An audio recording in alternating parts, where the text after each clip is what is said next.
ಈ ಒಂದು ವಿಡಿಯೋ ನಿಮ್ಗೆ ಹಾಸ್ಟೆಲ್ಗೆ ಸಂಬಂಧಪಟ್ಟಿರ್ತಕ್ಕಂಥ ವಿಡಿಯೋ ಇರ್ತದ. ಯಾರೆಲ್ಲ ಸ್ಟೂಡೆಂಟ್ಸ್ ನಾರ್ಮಲ್ ಡಿಗ್ರಿ ಸ್ಟೂಡೆಂಟ್ ನೋಡ್ತಿದ್ರು and or normal degree and professional courses ಇಬ್ರು ಕೂಡ ಹೆಲ್ಪ್ ಆಗುತ್ತೆ. ಯಾಕಂದ್ರೆ 2024-25ನೇ ಸಾಲಿನಲ್ಲಿ ಹಾಸ್ಟೆಲ್ಗೆ ಸಂಬಂಧಪಟ್ಟಾಗಿ ಮಾತಾಡಬೇಕು.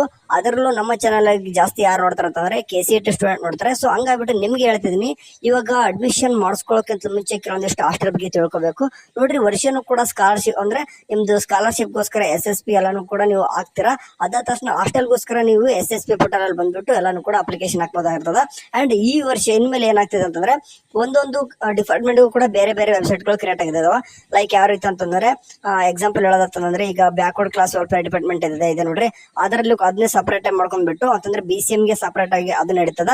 ಅಂಡ್ SC ಸ್ಟೂಡೆಂಟ್ಸ್ ಬಂತಂದ್ರೆ ಕಾಣಿಸ್ತಿದೆ ನೋಡ್ರಿ, ಟ್ರೈಬಲ್ ವೆಲ್ಫೇರ್ ಡಿಪಾರ್ಟ್ಮೆಂಟ್. ಮತ್ತೆ ಮೈನಾರಿಟಿ ಸ್ಟೂಡೆಂಟ್ಸ್ ಬಂತಂದ್ರೆ ಡಿಪಾರ್ಟ್ಮೆಂಟ್ ಆಫ್ ಮೈನಾರಿಟಿ ವೆಲ್ಫೇರ್ ಅಂತಂದು ಈ ರೀತಿ ಸಪರೇಟ್ ಆಗಿ ಏನಿದೆ ಅಂತಂದ್ರೆ ನಿಮ್ಗೆ ಸಪರೇಟ್ ಆಗಿಬಿಟ್ಟು ಡಿಪಾರ್ಟ್ಮೆಂಟ್ಸ್ ಗಳು ಇನ್ಮೇಲೆ ಸ್ಟಾರ್ಟ್ ಆಗ್ತವೆ. ಬಟ್ ಇನ್ನೂ ಕೂಡ ಎಲ್ಲಾನು ಕೂಡ ವೆಬ್ಸೈಟ್ ಗಳು ಸರಿ ಸ್ಟಾರ್ಟ್ ಆಗಿಲ್ಲ ಸದ್ಯಕ್ಕಂತೂ. ಇವಾಗ ನೋಡಪ್ಪ, ಹಾಸ್ಟೆಲ್ಗೆ ಸಂಬಂಧಪಟ್ಟಾಗಿ ನಮ್ಗೆ ಎಲ್ಲಾನು ಕೂಡ ನಮ್ಮ ಕರ್ನಾಟಕದಲ್ಲಿ ಸದ್ಯಕ್ಕೆ ಒಂದೇ ಒಂದು SSP portal, it means state hostel portal ಅಂತದ್ದು.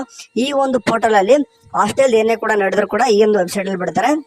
ನಿಮ್ಗೆ ಕೆಲವೊಂದಿಷ್ಟು ಹುಡುಗರು ಇರ್ತಾರೆ, ಒಂದು ನಮ್ಮ ಸ್ಟೂಡೆಂಟ್ಸ್ ಜಾಸ್ತಿ ನೋಡಿದಾರ ಅಂತಂದ್ರೆ KCET ಸ್ಟೂಡೆಂಟ್ಸ್. ಸೊ ಹಂಗಾಗ್ಬಿಟ್ಟು ನಾನು ಅವ್ರಿಗೆ ಏನ್ ಹೇಳ್ತಿದ್ದೀನಿ ಅಂತಂದ್ರೆ, ಇವಾಗ ಅಡ್ಮಿಷನ್ ಆಗೋಕ್ಕಿಂತ ಮುಂಚೆ ಸ್ವಲ್ಪ ತಿಳ್ಕೊರಿ. ಯಾಕಂದ್ರೆ ಹಾಸ್ಟೆಲ್ ಮುಂದೆ ಪರದಾಡ್ತಾರ. ಅಡ್ಮಿಷನ್ ಮಾಡ್ಸ್ಕೊಂಡ್ ತಕ್ಷಣ ನಿಮ್ಗೆ ಎಲ್ಲೂ ಕೂಡ ಹಾಸ್ಟೆಲ್ ಸಿಗಲ್ಲ. ಸೊ ಲೈಕ್ ಎಕ್ಸಾಂಪಲ್ ಹೇಳೋದಂತಂದ್ರೆ, ನೀವು ಇಂಜಿನಿಯರಿಂಗ್ ಮಾಡ್ರಿ ಅಥವಾ ನರ್ಸಿಂಗ್ ಮಾಡ್ರಿ, ನೀವು ಸಡನ್ ಆಗಿ ಹಾಸ್ಟೆಲ್ ಅಲ್ಲಿ ಯಾವುದೇ ಒಂದು ಕಾಲೇಜಲ್ಲಿ ಹಾಸ್ಟೆಲ್ ಇರಲ್ಲ. ಓಕೆ, ಎಲ್ಲಾನು ಕೂಡ ಇರಲ್ಲ, ಎಲ್ಲೋ ಒಂದ್ ಕಡೆ ಇರ್ತವೆ. ಅದು ಕೂಡ ಫ್ರೀ ಇರಲ್ಲ, ದುಡ್ಡು ಕಟ್ಬೇಕಾಗಿರ್ತದ, ಅಂದ್ರೆ ಮೆಸ್ ಬಡಿಗೆ ಕಟ್ಬೇಕಾಗಿರ್ತದ. ಸೊ ಅಲ್ಲಿವರೆಗೂ ಏನ್ ಮಾಡ್ಬೇಕು, ಕೆಲವೊಂದಿಷ್ಟು ಹುಡುಗರು PG ಮಾಡ್ಕೊಂಡಿರ್ತಾರೆ ಅಥವಾ ಅವ್ರದೇ ಒಂದು ಓವರ್ ಕಾಲೇಜಲ್ಲಿ ಹಾಸ್ಟೆಲ್ ಇರ್ತದಂದ್ರೆ ದುಡ್ಡು ಕೊಡ್ಕೊಂಡು ಇರ್ತಾರೆ. ಬಟ್ ದುಡ್ಡು ಜಾಸ್ತಿ ಆಗುತ್ತೆ. ಸೊ ಹಂಗಾಗ್ಬಿಟ್ಟು ಎಲ್ಲಾ ಸ್ಟೂಡೆಂಟ್ಸ್ ಕೂಡ ಅಲ್ಲಿ ಇರಕ್ಕಾಗಲ್ಲ. Like middle class family students ಎಲ್ಲಾನು ಕೂಡ ಹಾಸ್ಟೆಲ್ ಅಲ್ಲಿ ಅಂದ್ರೆ ಗೌರ್ಮೆಂಟ್ ಹಾಸ್ಟೆಲ್ ಅಲ್ಲಿ ಇರೋಕೆ ಟ್ರೈ ಮಾಡ್ತಾರೆ. ಸೊ ಹಂಗಾಗ್ಬಿಟ್ಟು ಎಲ್ಲಾನು ಕೂಡ ಹಾಸ್ಟೆಲ್ ಯಾವಾಗ ಅಪ್ಲಿಕೇಶನ್ ಅಂತಂದ್ರೆ ಎಲ್ಲಿವರೆಗೂ ಲಾಸ್ಟ್ ಡೇಟ್ ಇದೆ ಅಂತಂದ್ರೆ ಸ್ವಲ್ಪ ತಿಳ್ಕೊಬೇಕು. ಮೊದಲು 2024-25ನೇ ಸಾಲಿನಲ್ಲಿ ಹೇಳ್ತಿದ್ದೀನಿ. ಈಗ ನಿಮಗೆ BCM ಹಾಸ್ಟೆಲ್ಸ್ ಗಳು ಬರ್ತವೆ, SC ಹಾಸ್ಟೆಲ್ ಗಳು ಬರ್ತವೆ, ST ಹಾಸ್ಟೆಲ್ಸ್ ಗಳು ಬರ್ತವೆ, ಮತ್ತೆ ಮೈನಾರಿಟಿ ಹಾಸ್ಟೆಲ್ಸ್ ಗಳು ಅಂತ ಬರ್ತವೆ. ಎಲ್ಲಾನು ಕೂಡ ಡಿಫ್ರೆಂಟ್ ಆಗಿ ಹಾಸ್ಟೆಲ್ಸ್ ಇದಾವೆ.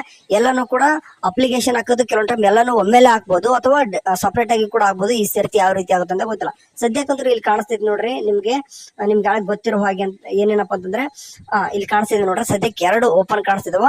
ಡಿಪಾರ್ಟ್ಮೆಂಟ್ ಆಫ್ ಮೈನಾರಿಟಿ ವೆಲ್ಫೇರ್ಮೆಂಟ್. ಈಗ ಪ್ರೀ ಮೆಟ್ರಿಕ್ ಅಂತಂದ್ರೆ ನೀವು ಬಿಲೋ 10th ಇದ್ದವ್ರಿಗೆ ಮಾತ್ರ ಆಗ್ತದ. ಪೋಸ್ಟ್ ಮೆಟ್ರಿಕ್ ಸದ್ಯಕ್ಕಂದ್ರು 5/8/2024 ಅಂತಂದ್ರೆ ಇವು ಸದ್ಯಕ್ಕಂತೂ ಇಲ್ಲಿವರೆಗೂ ಓಪನ್ ಆಯ್ತು. ಅಂದ್ರೆ ಇವತ್ತು ಲಾಸ್ಟ್ ಡೇಟ್ ಆಗೋ ಸದ್ಯ ಜಾಸ್ತಿ ಐತೆ. ಸೊ ಹಂಗಾಗ್ಬಿಟ್ರೆ ಓಪನ್ ಅಂತೂ 5 ಸದ್ಯಕ್ಕಂದ್ರೆ ಹಾಕ್ಬೋದು. ಅದಾದ ತಕ್ಷಣ ಟ್ರೈಬಲ್ ವೆಲ್ಫೇರ್ ಡಿಪಾರ್ಟ್ಮೆಂಟ್ ಇಲ್ಲಿ ಕಾಣಿಸ್ತಿದೆ ನೋಡ್ರಿ, 31/8/2024 ಇಲ್ಲಿವರೆಗೂ ಕೂಡ ನೀವು ಹಾಸ್ಟೆಲ್ ಅಪ್ಲಿಕೇಶನ್ ಹಾಕ್ಬೋದು. ಬಟ್ ರಿಮೈನಿಂಗ್ ಯಾರಪ್ಪ ಅಂದ್ರೆ ಬ್ಯಾಕ್ವರ್ಡ್ ವೆಲ್ಫೇರ್ ಡಿಪಾರ್ಟ್ಮೆಂಟ್ ಇರ್ತಾರ, ಅಥವಾ ಬೇರೆ ಬೇರೆ ಎಲ್ಲರೂ ಕೂಡ ಇರ್ತಾರ. ಬಟ್ ಈ ಒಂದು ಸ್ಟೂಡೆಂಟ್ಸ್ಗೆ ಇನ್ನೂ ಕೂಡ ಹಾಸ್ಟೆಲ್ಸ್ ಕರೆದಿಲ್ಲ. ಸರಿ, ಇವಾಗ ಕೆಲವೊಂದಿಷ್ಟು ಹುಡುಗರು ಇರ್ತಾರೆ, ನಮ್ದು ಅಡ್ಮಿಷನ್ ಆಗೋಟಿಗೆ ಲಾಸ್ಟ್ ಡೇಟ್ ಹಾಸ್ಟೆಲ್ ಅಪ್ಲಿಕೇಶನ್ ಹಾಕೋದು ಮುಗಿದೋಗುತ್ತಲ್ಲ ಅಂತ ಕೇಳಿದ್ರೆ ನಿಮ್ಗೆ ಏನಪ್ಪ ನಾನು ಹೇಳಕ್ ಒಂದು ಇಷ್ಟಪಡ್ತೀನಿ. ಯಾಕಂದ್ರೆ ಎಷ್ಟೋ ಹುಡುಗರಿಗೆ ಕನ್ಫ್ಯೂಷನ್ ಆಗ್ತಾರೆ. ಯಾಕಂದ್ರೆ ನಮ್ದು ಅಡ್ಮಿಷನ್ ಆಗೋಕೆ ಇನ್ನೂ ಕೂಡ ನಮ್ KCET ಸ್ಟೂಡೆಂಟ್ಸ್ 1 ತಿಂಗಳಾದ್ರೂ ಬೇಕು, ಮಿನಿಮಮ್ 1 ತಿಂಗಳು ಬೇಕು ಫಸ್ಟ್ ರೌಂಡ್ ಮುಗಿಯಕ್ಕೆ. ಸೊ ನಾರ್ಮಲ್ ಡಿಗ್ರಿ ಸ್ಟೂಡೆಂಟ್ಸ್ ಕೂಡ ನಿಮ್ಗೆ ಇನ್ನೂ ಕೂಡ ಹಾಸ್ಟೆಲ್ಸ್ ಕೂಡ ಕರೆದಿಲ್ಲ. ಓಕೆ, ಎಕ್ಸಾಂಪಲ್ ಹೇಳೋದಂತಂದ್ರೆ ಈಗ BCM ಯಾವ ಕೂಡ ಹಾಸ್ಟೆಲ್ಸ್ ಇನ್ನೂ ಕೂಡ ಕರೆದಿಲ್ಲ. ಬೇರೆ ಬೇರೆ ಕೋರ್ಸಸ್ ಕೂಡ ಕರೆದಿದ್ದಾರೆ. ಲೈಕ್ ನೋಡ್ತಿರ್ಬೋದು, ಡಿಗ್ರಿ ಸ್ಟೂಡೆಂಟ್ಸ್ ಮಾಡ್ತಿತ್ತಂದ್ರೆ ಟ್ರೈಬಲ್ ವೆಲ್ಫೇರ್ ಡಿಪಾರ್ಟ್ಮೆಂಟ್ ಟ್ರೈ ಮಾಡ್ತೀರಾ, ಅಥವಾ ಡಿಪಾರ್ಟ್ಮೆಂಟ್ ಆಫ್ ಮೈನಾರಿಟಿ ಮಾಡ್ತಿತ್ತಂದ್ರೆ ನೀವು ಮೈನಾರಿಟಿ ಹಾಸ್ಟೆಲ್ಸ್ ಮತ್ತೆ ಟ್ರೈಬಲ್ ವೆಲ್ಫೇರ್ ಡಿಪಾರ್ಟ್ಮೆಂಟ್ ಬರುವಂತದ್ದು ಹಾಸ್ಟೆಲ್ಸ್ ಎಲ್ಲಾನು ಕೂಡ ಅಪ್ಲೈ ಮಾಡಬಹುದು. ಬಟ್ ರಿಮೈನಿಂಗ್ ನೀವು BCM ಹಾಸ್ಟೆಲ್ ಆಯ್ತು, ಕೆಲವೊಂದಿಷ್ಟು ಬೇರೆ ಕೆಲವೊಂದಿಷ್ಟು ಮಾಡೆಲ್ ಹಾಸ್ಟೆಲ್ಸ್ ಅಂತ ಬರ್ತವೆ. ಆ ತರದ ಹಾಸ್ಟೆಲ್ಸ್ ಗಳು ಸದ್ಯಕ್ಕಂತೂ ಓಪನ್ ಆಗಿಲ್ಲ. ಅವು ಓಪನ್ ಕೂಡ ಸದ್ಯಕ್ಕೆ ಆಗ್ತವೆ. ಆದ್ರೂ ಕೂಡ ಕೆಲವೊಂದಿಷ್ಟು ಹುಡುಗರು ಹೇಳ್ತಾರೆ ನಮ್ದು ಅಡ್ಮಿಷನ್ ಆಗೋಟಿಗೆ ಬರ್ತಾವ ಅಂತ ಕೇಳಿದ್ರೆ ಒಂದು ನೆನ್ಪಿಡಬೇಕು, ಎಲ್ಲಾರ KCET ಸ್ಟೂಡೆಂಟ್ಸ್ ಹೇಳ್ತಿದೀನಿ, ನಮ್ಮ ಒಂದು ಸ್ಟೇಟ್ ಹಾಸ್ಟೆಲ್ ಪೋರ್ಟಲ್ ಅವರು ನಿಮ್ಗೋಸ್ಕರ ಯಾರೆಲ್ಲ KCET ಸ್ಟೂಡೆಂಟ್ಸ್ ಅಡ್ಮಿಷನ್ ಮಾಡಿಸ್ಕೊಂಡು ಬರ್ತಿರೋಡ್ರಿ, ನಿಮ್ಗೋಸ್ಕರ ಇನ್ನೊಮ್ಮೆ ನಿಮ್ಗೆ ಹಾಸ್ಟೆಲ್ ಅಪ್ಲಿಕೇಶನ್ ಹಾಕೋಕೆ ವರ್ಷನ ಬಿಡ್ತಾರೆ. ಈ ವರ್ಷನ ಕೂಡ ಬಿಡ್ತಾರೆ. ಯಾಕಂದ್ರೆ ನೀವು ಸುಮಾರು 2 ಲಕ್ಷ ವಿದ್ಯಾರ್ಥಿಗಳು ಏನಾಗ್ತಾರ ಅಂತಂದ್ರೆ ಈ ಒಂದು ಹಾಸ್ಟೆಲ್ಸ್ ಗಳಿಗೆ ಹುಡುಗರು ನೀವು ಕೂಡ ಒಂದ್ ರೀತಿ ಅರ್ಜಿದಾರರೇ ಆಗ್ತಾರೆ. ಓಕೆ, ಅದ್ರಲ್ಲಿ ಎಷ್ಟು ಜನ ಅಪ್ಲಿಕೇಶನ್ ಹಾಕ್ತಾರೋ ಗೊತ್ತಿಲ್ಲ. ಬಟ್ 2 ಲಕ್ಷಕ್ಕಿಂತ ಮೇಲೆ ಇರೋ ಸ್ಟೂಡೆಂಟ್ಸ್ ಲೇಟ್ ಆಗಿ ಅಡ್ಮಿಷನ್ ಮಾಡ್ಕೊಂತಾರೆ. ಅಂತಂದ್ರೆ ಶೈಕ್ಷಣಿಕ ವರ್ಷ ಸ್ಟಾರ್ಟ್ ಆಗುತ್ತೆ, ಅವ್ರಿಗೆ ವರ್ಷನೂ ಕೂಡ ನಾರ್ಮಲ್ ಡಿಗ್ರಿ ಸ್ಟಾರ್ಟ್ ಆಗದಂಗೆ ಅವಾಗ್ಲೇ ಹಾಸ್ಟೆಲ್ಸ್ ಕರೀತಾರೆ. ಬಟ್ ನಿಮ್ಗೆ ಸಪರೇಟ್ ಆಗಿ ನಿಮ್ಗೆ ಏನಪ್ಪಾ ಅಂತಂದ್ರೆ ನಿಮ್ಗೂ ಕೂಡ ಕರಿಬೇಕು. ವೃತ್ತಿಪರ ಕೋರ್ಸಸ್ ಅಂತ ಕರೆದ್ಬಿಟ್ಟು ನಿಮ್ಗೂ ಕೂಡ ಹಾಸ್ಟೆಲ್ಸ್ ಅಪ್ಲಿಕೇಶನ್ ಕರೀತಾರೆ. ಅದ್ ಬಿಟ್ಟಾಗ ನಾನು ಮುಂದೆ ತಿಳಿಸ್ತೀನಿ. ಎಲ್ಲ ಕೂಡ ಯಾವುದೇ ಒಂದು ನೀವು ಕ್ಯಾಸ್ಟ್ ಆಗಿರಿ, ಎಲ್ಲರೂ ಕೂಡ ಹಾಸ್ಟೆಲ್ಸ್ ಇರ್ತಾವ. ನೀವು ನಿಮ್ದೇ ಕ್ಯಾಸ್ಟ್ ಅಲ್ಲಿ ಹೋಗಿ ಹಾಸ್ಟೆಲ್ ತಗೋಬೇಕಂತೇನಿಲ್ಲ. ಲೈಕ್ ನೋಡ್ರಿ, ಈಗ 3B 2A ಎಲ್ಲಾನು ಕೂಡ ಇರ್ತಾರ.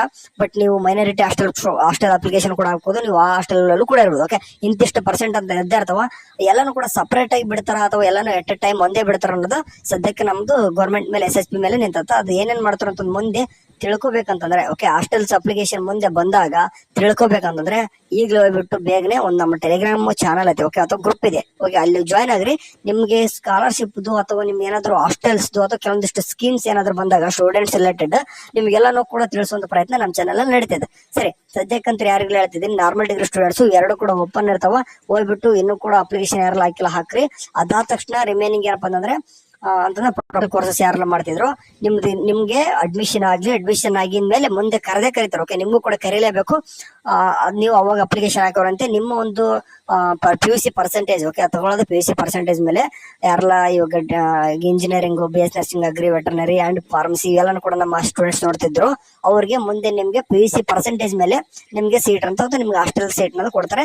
ನೀವು ಕೂಡ ಫ್ರೀ ಆಗಿ ಉಚಿತವಾಗಿ ಏನ್ ಮಾಡಬಹುದು, ಹಾಸ್ಟೆಲ್ಸ್ ಅಲ್ಲಿ ಇರ್ಬೋದು. ಓಕೆ, ಸದ್ಯಕ್ಕಂತ ನಮ್ಮ ಸ್ಟೂಡೆಂಟ್ಸ್, ನಾನು ಕೂಡ ಸದ್ಯಕ್ಕೆ ಇದ್ದೀನಿ 3rd year BS nursing students. ನಂತರನೆಲ್ಲ ನಮ್ಮ ಸ್ಟೂಡೆಂಟ್ಸ್ ಅಂದ್ರೆ ನಮ್ಮ ಕ್ಲಾಸ್ಮೇಟ್ಸ್ ಎಲ್ಲಾನು ಕೂಡ ಸದ್ಯಕ್ಕೆ ಹಾಸ್ಟೆಲ್ ಅಲ್ಲೇ ಇದಾರೆ. But different hostel, like BCM hostel ಅಲ್ಲೇ ಇದಾರೆ, SC ಹಾಸ್ಟೆಲ್ ಅಥವಾ ST hostel, minority hostel, model ಅಂತ ಕರಿತೀವಿ. ಈ ರೀತಿ ಎಲ್ಲಾ ಕೂಡ ಹಾಸ್ಟೆಲ್ ಅಲ್ಲೇ ಇರ್ತಾರೆ. ನೀವು ಕೂಡ ತಗೋಬಹುದು ಆರಾಮಾಗಿ. ಓಕೆ, ಒಟ್ಟು ಅಪ್ಲಿಕೇಶನ್ ಅಂತ ಹಾಕ್ಬೇಕು. PUC ಪರ್ಸೆಂಟೇಜ್ ಎಷ್ಟರ ಆಗ್ಲಿ. ಇನ್ ಕೇಸ್ ಒಂದು ಎಕ್ಸಾಂಪಲ್ ಹೇಳೋದಂದ್ರೆ ನಿಮ್ಮ ರೆಕಮೆಂಡೇಶನ್ ಅಂತ ಕರಿತಾರೆ ಗೊತ್ತಾ, ಆ ರೀತಿ ಮಾಡ್ಬೇಕಂದ್ರೂ ಕೂಡ ನೀವು ಅಪ್ಲಿಕೇಶನ್ ಹಾಕ್ಬೇಕಾಗಿರ್ತದ. ಅದು ಬಿಟ್ಟಾಗ ತಿಳಿಸೋ ಪ್ರಯತ್ನ ಅಲ್ಲ, ಖಂಡಿತ ತಿಳಿಸ್ತೀನಿ. ಟೆಲಿಗ್ರಾಮ್ ಗ್ರೂಪ್ ಅಲ್ಲಿ ಅಂತೂ ಇರಿ. ಓಕೆ, ಸರಿ, ಸದ್ಯಕ್ಕಂತೂ ಇದಿಷ್ಟು ಅಪ್ಡೇಟು. ಮುಂದೆ ಇದೇ ರೀತಿ ಏನಾದ್ರೂ ಅಪ್ಡೇಟ್ಸ್ ಗಳು ಬಂದಾಗ ತಿಳಿಸುವಂತ ಮಾಡ್ತೀನಿ. ಹಾಸ್ಟೆಲ್ಸ್ ಬಗ್ಗೆ ಅಷ್ಟೊಂದು ಗೊಂದಲ ಬೇಡ. ನಿಮ್ದು ಅಡ್ಮಿಷನ್ ಮುಗಿದಾದ ತಕ್ಷಣ ನಿಮ್ಗೆಲ್ಲಾನು ಕೂಡ ತಿಳಿತದೆ. ಓಕೆ, ಯಾರೆಲ್ಲ ನಾರ್ಮಲ್ ಡಿಗ್ರಿ ಸ್ಟೂಡೆಂಟ್ಸ್ ಇದ್ರು ನೀವು ಸದ್ಯಕ್ಕೆ ಇವೆರಡು ಕೂಡ ವೆಲ್ಫೇರ್ ಡಿಪಾರ್ಟ್ಮೆಂಟ್ ಇದೆ ನೋಡ್ರಿ, ಅಂತಂದ್ರೆ minority and tribal welfare department open ಇದಾವ. ಅಪ್ಲಿಕೇಶನ್ ಹಾಕ್ರಿ. BCM ಮತ್ತೆ SC ST ಈ ತರ ಎಲ್ಲಾನು ಕೂಡ ಬರ್ತಾವ. ಓಕೆ, ST ಇದಕ್ಕೆ ಟ್ರೈಬಲ್ ವೆಲ್ಫೇರ್ ಅಂತಂದ್ರೆ ನೀವು ST ಬರೀತಾರೆ. ಬಟ್ ಓಕೆ, ರಿಮೈನಿಂಗ್ ಏನಪ್ಪಾ ಅಂತಂದ್ರೆ ಇವಾಗ BCMs ಹಾಸ್ಟೆಲ್ಸ್ ಗಳು ಸದ್ಯಕ್ಕಂದ್ರೆ ಯಾವ ಕಡೆ ಓಪನ್ ಇಲ್ಲ.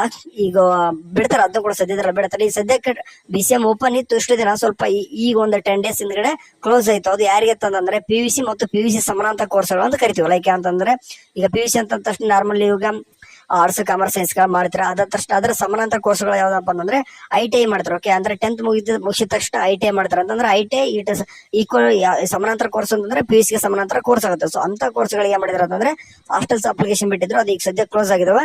ಇವಾಗ ರಿಮೈನಿಂಗ್ ಏನಪ್ಪ ಅಂತಂದ್ರೆ ನಾರ್ಮಲ್ ಡಿಗ್ರಿ ಯಾರೆಲ್ಲ ಮಾಡಿರ್ತಾರೋ ಅವರಿಗೆ ಅಂಡ್ ಪ್ರೊಫೆಷನಲ್ ಕೋರ್ಸಸ್ಗೆ ಅವರೆಲ್ಲಾನು ಕೂಡ BCM ಹಾಸ್ಟೆಲ್ ಕೂಡ ಬಿಡ್ತಾರ. ಅದ್ ಬಿಟ್ಟಾಗ ತಿಳಿಸ್ತೀನಿ. ಅಲ್ಲಿವರೆಗೂ ಚೆನ್ನಾಗಿ ನೋಡ್ತಾರೆ. ಅಂಡ್ ಹೋಪ್ ನಮ್ಮ ಚಾನಲ್ಗೆ ಫಸ್ಟ್ ಟೈಮ್ ವಿಸಿಟ್ ಕೊಟ್ಟಿರ್ತಾರೆ ಯಾರಾದ್ರೂ ಒಂದು ಸಬ್ಸ್ಕ್ರೈಬ್ ಕೂಡ ಆಗಿ ಹೋಗ್ರಿ. ಇದು ನಮ್ಗೆ ಸ್ವಲ್ಪ ಮುಂದೆ ಏನಾದ್ರೂ ನಮ್ಗೆ ಅಪ್ಡೇಟ್ ಮಾಡಕ್ಕೆ ಹೆಲ್ಪ್ ಮಾಡುತ್ತೆ. ಸರಿನಾ? Take care. ಇದೇ ರೀತಿ ಏನಾದ್ರು ಒಂದು ವಿಡಿಯೋ ಅಪ್ಲೋಡ್ ತರ್ತೀನಿ. ಅಲ್ಲಿವರೆಗೂ ಚೆನ್ನಾಗಿ ನೋಡ್ತಾರೆ. Take care. ಬಾಯ್.